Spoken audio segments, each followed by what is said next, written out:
¿Qué tal? ¿Cómo están? Buenas, buenas, buenas.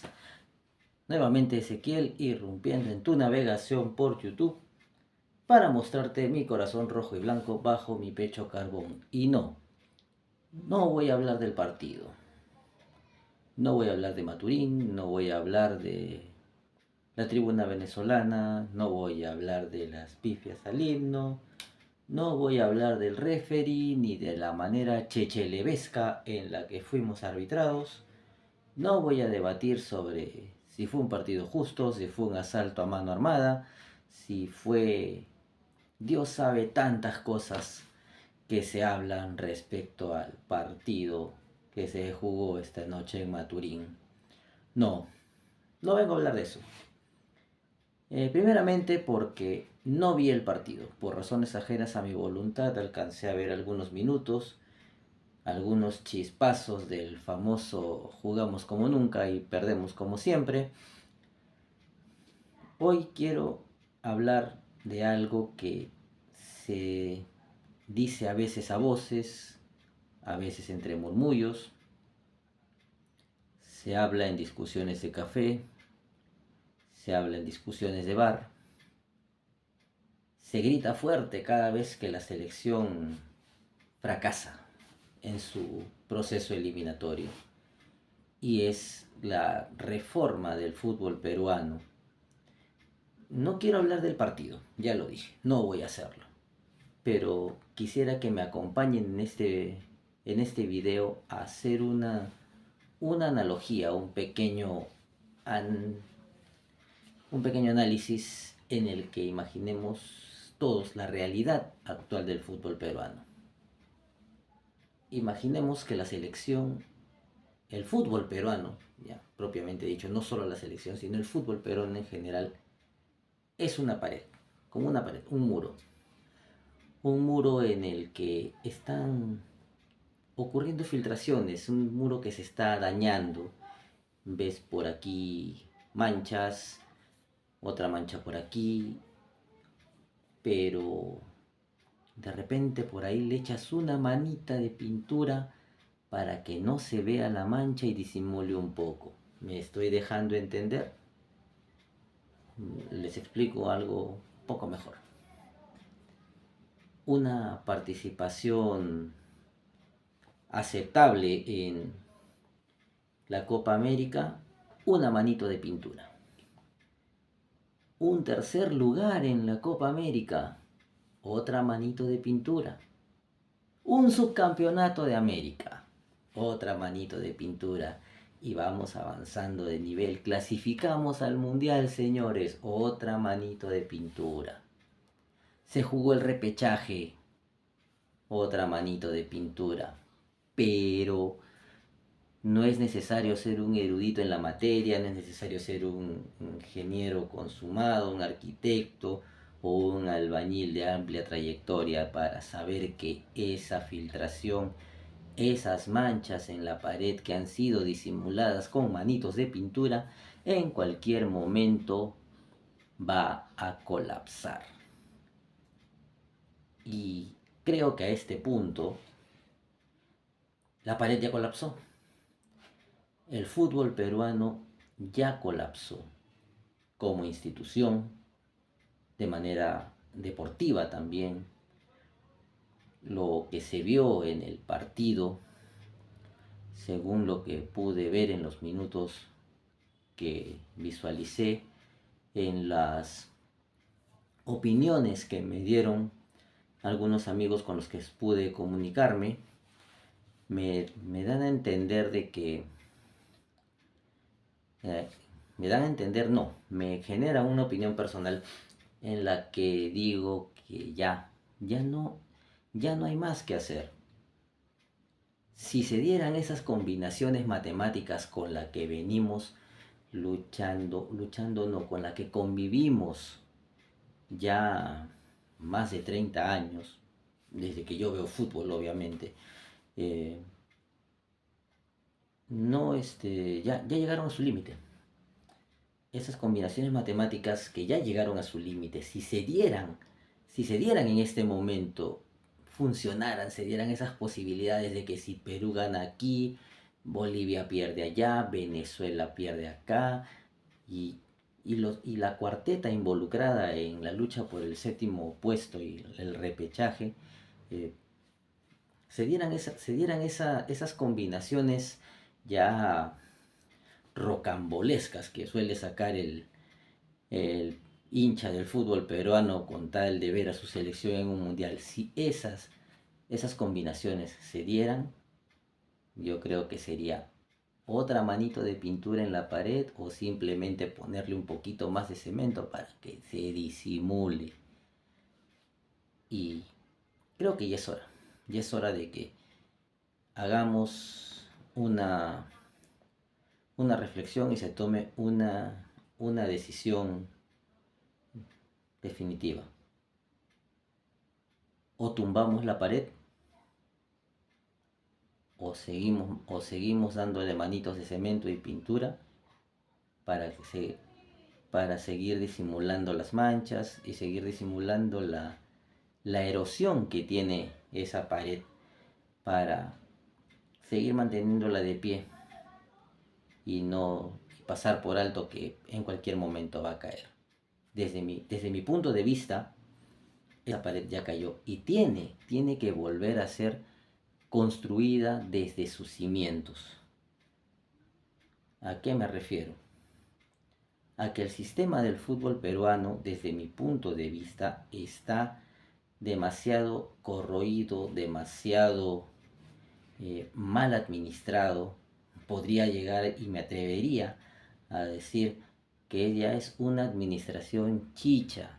Sí, la informalidad que tanto campea en nuestro país ha llegado desde hace mucho tiempo al fútbol para quedarse.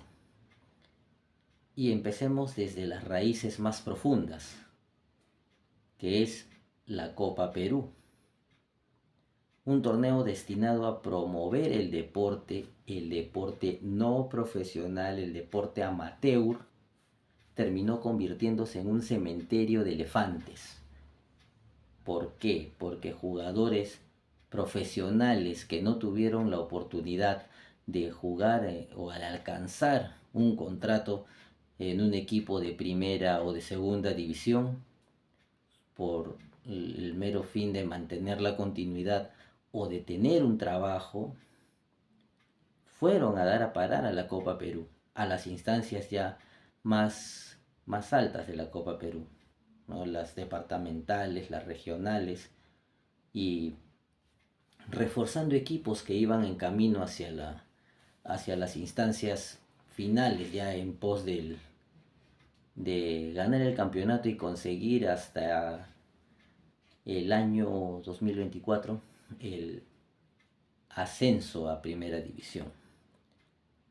Se decía y se seguía diciendo desde hace mucho tiempo que el ascenso a la primera división era demasiado premio para esos equipos que en medio de la informalidad, en medio de los pocos recursos económicos con los que suelen contar, ya que la mayoría de los equipos que ascienden a primera división terminan ese mismo año descendiendo, terminan o bien bajando a segunda división o a su liga de origen en el peor de los casos, cuando no se cuenta con los medios económicos para sustentar una permanencia o por lo menos una campaña decente en primera.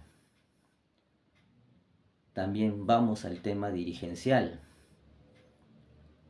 La elección de los directivos, del presidente de la federación, el mayor peso de votaciones lo sostienen las departamentales.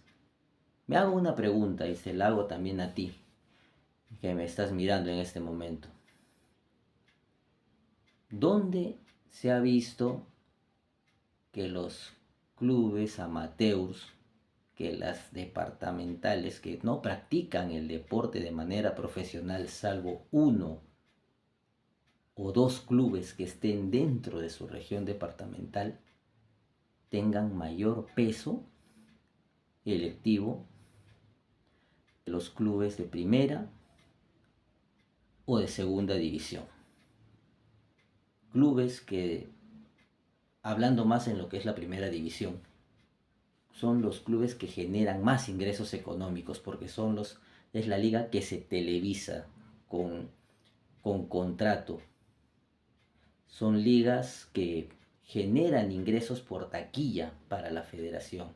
O sea, los clubes que generan caja para la federación, que generan taquilla, contratos televisivos, auspiciadores y todo lo que se ve que tenga que ver con el negocio del fútbol, que son los que generan, volviendo a repetir, generan el ingreso para, para la federación, no tengan el suficiente peso de elegir al presidente de la institución que rige al fútbol peruano. Es increíble que regiones donde el deporte no se practica de manera profesional, donde al final la Copa Perú termina siendo en muchos casos el alivio cómico dentro de la sección deportiva de un noticiero. ¿Por qué? Porque sale la noticia espontánea del día, la anécdota graciosa del día, que una manada de vaquitas interrumpe el curso de un partido de fútbol, o que un tren pasa por el costado del estadio, o que hay una pelea en la que en un acto imprudente, inconsciente y agresivo, la hinchada que no gustó de la decisión de un árbitro invade el campo a agredir a jugadores en lo ando contrario a la misma terna arbitral, y donde se suscitan hechos que en muchos casos son normalizados por el público. No me parece, a mí en realidad, como una persona que ve fútbol desde los 7 años, 8 años, yo recuerdo desde niño varios procesos desde la era Popovich. Mi memoria me lleva a esto, desde la era Popovich, pasando por Oblitas, Maturana, Autori, Del Solar, Marcarián, Gareca y bueno, este nefasto proceso que se ha llevado en estos 2 últimos años. O sea, el tema pasa por eso. Se tiene que hacer una reestructuración total, que los clubes, que son los que generan el ingreso mayoritario en lo económico para la federación, sean los que tomen las riendas y digan ya, que ellos sean los que formen no sé, una junta, qué sé yo, que tengan una cohesión total y que sean ellos mismos que en su calidad de clubes profesionales, que son los que son el sustento económico de la federación, digan, hey, nosotros somos los que ponemos la plata aquí, nosotros tenemos que tener el mayor peso electoral, nosotros tenemos que tener más voz y más voto, sin importar nada. Las departamentales pueden tener voto, pero no tanto peso como el que suelen tener en las elecciones de la comitiva dirigencial de la federación. Hay muchos cambios por hacer. Es de verdad que no, es inconcebible que no haya habido ningún reclamo, no haya habido ninguna queja o ningún tipo de gestión en el arbitraje, del último partido que se desarrolló en Maturín. El árbitro es de la nacionalidad que está en la cuarteta que está peleando el repechaje. No deberían ellos tener ningún tipo de injerencia por conflicto de intereses. Se debió haber pensado en eso. Hey, hay conflicto de intereses. Un árbitro de la nacionalidad que está dentro de este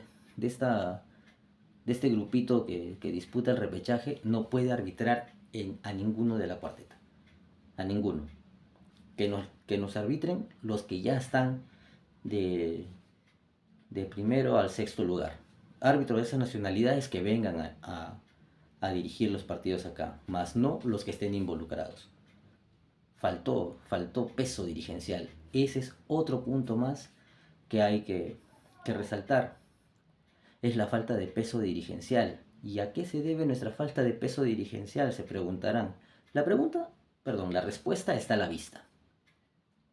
Es nuestra poca continuidad en instancias finales de torneos internacionales, nuestra poca participación en Copa Libertadores. Tenemos dos cupos en los que van solamente el campeón y el subcampeón, y los dos siguientes tienen que pasar fases previas de Libertadores en la que la mayoría de veces quedan eliminados. Los equipos peruanos, sin importar la camiseta, o hacen 0 puntos o tienen una participación de regular para abajo, o en el peor de los casos quedan eliminados en primera ronda. Y muchas veces con arbitrajes en contra, con malos cobros, que no son reclamados, o si son reclamados, son completamente ignorados por nuestra falta de peso dirigencial. Perú no tiene campeón de Copa Libertadores, tiene campeón de Sudamericana, que no tiene el mismo peso, pero vale mucho para nuestras vitrinas deportivas. Pero no tenemos esa continuidad. Cienciano campeonó en el 2003, Copa Sudamericana y Recopa, pero de ahí en adelante no se volvió a ver a ningún club peruano pelear esas instancias. No pasamos hace 12 años las instancias finales de la Copa Libertadores. Llegamos a tercer lugar a semifinales de Copa América. Hemos jugado una final en los últimos 6 años, pero tampoco nos da el peso dirigencial para poner el golpe en la mesa y decir, miren, necesitamos esto, se está haciendo este reclamo y se nos escucha porque se nos escucha. No, simplemente, pero está reclamando ya. Ya, papito, anda, compra tu almuerzo y después de comer vienes y seguimos hablando. Ese es el trato que recibimos. Como dijo Paolo, y disculpando a la audiencia, somos cojudos. Sí, somos cojudos porque nos permitimos que nos pasen por encima y simplemente miramos al que nos aplastó y seguimos caminando callados. No existe esa voluntad de reclamo, no existe esa convicción de hacer respetar a nuestro fútbol, a nuestro deporte y a los deportistas que a veces dejan muchas cosas afuera por venir a darlo todo por la selección. Y eso es otro punto a tratar del que prefiero no hablar mucho. El compromiso con el país, con la camiseta, es una cuestión de actitud, y en muchos casos y en muchos procesos que yo he visto, no se ha notado. No lo he notado en muchas ocasiones. Las cosas tienen que cambiar de raíz, como lo dije al principio. ¿Es seguir pintando la pared para disimular las manchas? ¿O nos damos cuenta de que esa pared ya colapsó, la tumbamos de raíz y levantamos una nueva? Aprendiendo de nuestros errores, haciéndonos fuertes, desarrollando al deporte y al deportista peruano, y no solamente en el fútbol. El Perú no solamente es el fútbol, no solamente es el vóley, en el deporte en general, pero si hago este comentario me centro más en el fútbol, en hacer que las reformas deportivas que se propuso en algún momento con el señor Ricardo Gareca, que las hizo públicas en una conferencia de prensa, sean quizás tomadas, aunque sea en un pequeño porcentaje, en cuenta, que se desarrolle más en los centros de alto rendimiento, los colegios, la educación física, la alimentación, la nutrición, todo, la mentalidad del peruano. No podemos seguir jugando un partido y ganándolo mirando de reojo otro resultado. Nunca. Perú, desde que yo veo jugar a Perú en las eliminatorias, nunca lo he visto jugar sin calculadora. Nunca. Perú nunca ha dependido de Perú. O sea, Perú no puede decir, ya ganamos este partido y ya. Si bien es cierto, las eliminatorias sudamericanas se definen por detalles, donde Un solo gol puede cambiar toda la configuración de la tabla, por algo le llaman las eliminatorias más difíciles del mundo, pero no puedo concebir la idea de que tanta es nuestra mentalidad de que peleamos por un repechaje. No tenemos esa actitud de decir, oye, clasifican 7, podemos ir quintos, podemos ir cuartos. ¿No? Apuntar a eso, apuntar a estar en la terna principal y no con las migajas. Porque el repechaje es una migaja, el repechaje para mí es una moneda al aire. Es una moneda al aire que, como ocurrió con Nueva Zelanda, como ocurrió con Australia, puede salir a nuestro favor, puede salir en nuestra contra. Y si sale a nuestro favor, claro, todos celebramos y nos subimos al coche. Perú campeón, vamos al mundial, no sé qué y no sé cuánto. Pero cuando se pierde, se busca culpables, que el jugador, que el entrenador, que el dirigente.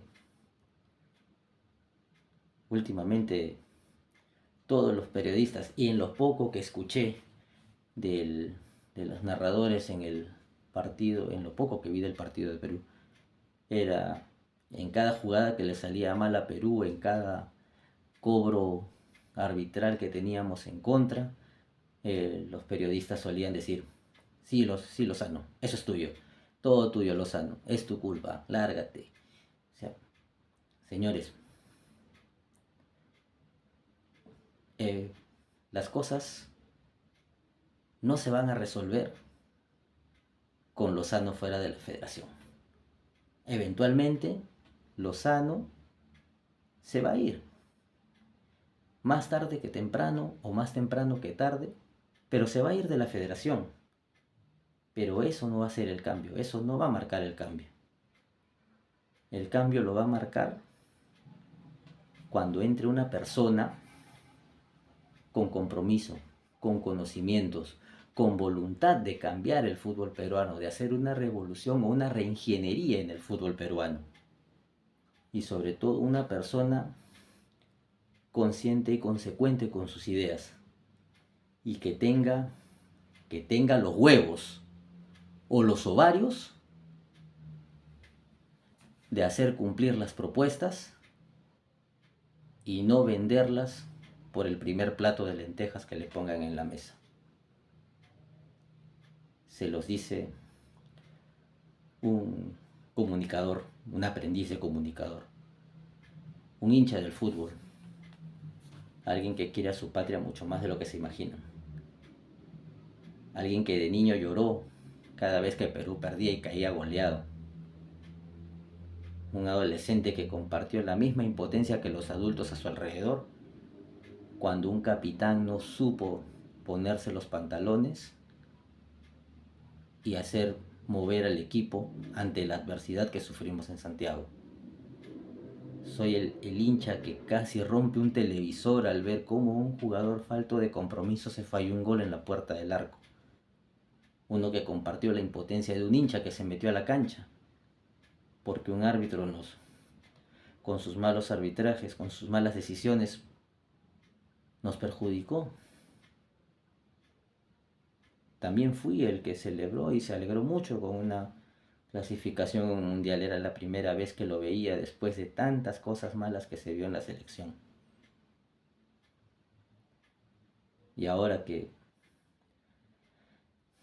estoy aquí, parado frente a una cámara, desahogando la cólera por un proceso mal llevado, porque esto no es un hecho aislado, esta eliminación no es un hecho aislado, es una cadena de consecuencias.